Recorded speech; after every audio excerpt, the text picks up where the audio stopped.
হায় হায় ইমাম সাহেব জানাজা পড়ায়া দুইটা হাত বাড়ায়া দেওয়ার আগে কয় 3 বার কুল হু আল্লাহ পড়েন, একবার সূরা ফাতিহা পড়েন, 11 বার দুরূদ শরীফ পড়েন।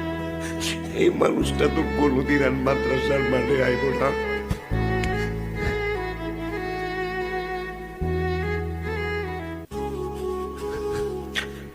এই মানুষটা তো আর কোনদিন আমাদের মসজিদে জুমায় আসবো না।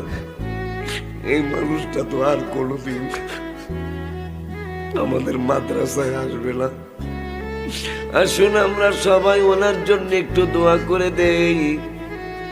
কিন্তু আর এক ভাইজান, আমি আপনারে গালি দেই নাই ভাই বলছি, আর এক ভাইজান দাঁড়ায় জানাজার মোনাজাত নাই, কথা কয় দুঃখ রাখবেন কই।